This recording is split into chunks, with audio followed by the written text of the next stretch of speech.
Bienvenue dans ce décryptage qui s'attaque à un mystère, disons-le, assez frustrant de la commande publique. On prépare un dossier pendant des mois, on peaufine le moindre petit détail, et au moment d'ouvrir les plis, silence radio. Zéro offre, ou presque. Alors qu'est-ce qui fait vraiment fuir les fournisseurs? C'est ce qu'on a déconstruire aujourd'hui. Face à un appel d'offres infructueux, on entend systématiquement la même excuse. Le secteur est tendu. On blâme la conjoncture, le manque de disponibilité, et pour être tout à fait franc, l'économie a ses cycles, c'est un fait. Mais bien souvent, cette phrase est surtout un paravent super confortable pour masquer un problème beaucoup plus profond. Un problème sur lequel pourtant on a un contrôle absolu. Alors, plongeons directement dans le vif du sujet. Et si le problème ne venait pas des entreprises? Et si le coupable, c'était le dossier de consultation des entreprises lui-même, le fameux DCE? C'est une idée qui pique un peu, parce que ça sous-entend que ce sont les rédacteurs du marché qui construisent, sans le vouloir, les murs qui repoussent leurs partenaires. En voulant sécuriser le dossier, on rend le processus totalement irrespirable. Première partie, un diagnostic souvent trompeur. Imaginez un peu la scène de la réunion de préparation. Autour de la table, plusieurs services, avec chacun ses propres angoisses.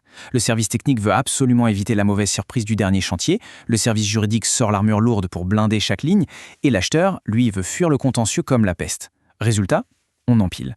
C'est un vrai millefeuille d'exigences, de clauses et de pénalités, avec pourtant la meilleure intention du monde, protéger la maison. Et à la fin de cette fameuse réunion, il y a toujours quelqu'un pour lâcher un grand soupir de soulagement et dire « Bon, là au moins on est couvert ». C'est le but ultime. Le document est devenu dense, lourd, implacable. Mais ce qu'on ne réalise pas sur le moment, c'est qu'en se barricadant de tous les côtés, on vient silencieusement d'étouffer toute l'attractivité du contrat. Ce qui nous amène à la deuxième partie, l'illusion de la sécurité absolue. Le grand paradoxe nous éclate au visage au moment d'ouvrir les candidatures. Un document peut être juridiquement impeccable et pourtant devenir un véritable repoussoir économique. Sur le papier, face à un juge administratif, c'est la perfection, rien ne dépasse. Mais sur le terrain, c'est la douche froide. Le curseur de la sécurité a été poussé tellement loin que plus personne ne voit l'intérêt de candidater. Passons à la troisième partie, le regard des entreprises. C'est le moment de changer de linette et de se mettre de l'autre côté de la table. Il y a un gouffre monumental entre ce que l'acheteur pense envoyer et ce que le fournisseur reçoit. Pour l'acheteur, ce document, c'est un bouclier. Mais la PME qui le télécharge, elle ne voit pas un traité de droit. Elle y lit les conditions de vie de sa future relation de travail. Et si ça transpire la méfiance et la sanction à chaque page, elle comprend très vite que le quotidien va être une bataille permanente. Soyons très pragmatiques 5 minutes. Un dirigeant d'entreprise n'a pas des heures à perdre pour faire un premier tri.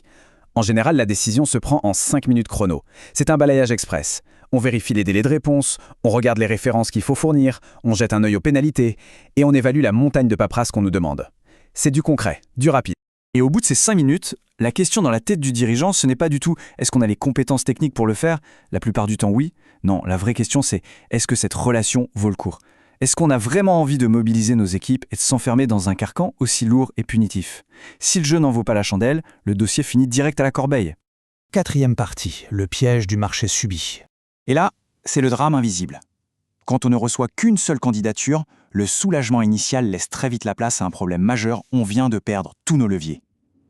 Plus aucune capacité de comparer les mémoires techniques, plus de pression concurrentielle pour stimuler l'innovation, et un pouvoir de négociation totalement évaporé. On est coincé avec la seule option disponible sur la table. Le point crucial ici, c'est que le marché devient purement et simplement subi. Un fournisseur qui se retrouve seul le sait généralement très bien. Conséquence, les prix se figent et nos marges de manœuvre disparaissent. C'est quand même le comble de l'ironie. On voulait tout verrouiller par peur du risque au moment de la rédaction et on finit totalement dépendant, privé de nos capacités d'action. Cinquième et dernière partie, sécuriser sans faire fuir. Il faut vraiment réaliser les messages invisibles qu'on envoie au marché. Un cahier des charges trop défensif, ça crie quoi? Ça hurle que l'exécution va être d'une lourdeur insupportable. Ça prévient que la moindre évolution va se heurter à une rigidité absolue et que la gestion administrative va être super coûteuse pour le prestataire. Les entreprises d'expérience lisent ça très clairement entre les lignes et ce sont exactement ces signaux qui déclenchent la fuite. C'est pour ça qu'il faut totalement inverser la logique. Le filtre final, avant de publier, ça ne doit plus être de se demander si le document est juridiquement inattaquable. La seule question qui garantit le succès, c'est, en lisant ça, est-ce qu'une entreprise sérieuse a sincèrement envie de bosser avec nous? C'est un indispensable test d'empathie économique. Et ça nous amène à une grille de lecture complètement différente, pour trouver l'équilibre parfait entre sécurité et attractivité. Prenons le temps de peser chaque élément. Les critères de sélection sont-ils vraiment proportionnés? L'effort qu'on demande pour candidater est-il raisonnable financièrement? Les délais du calendrier sont-ils tenables?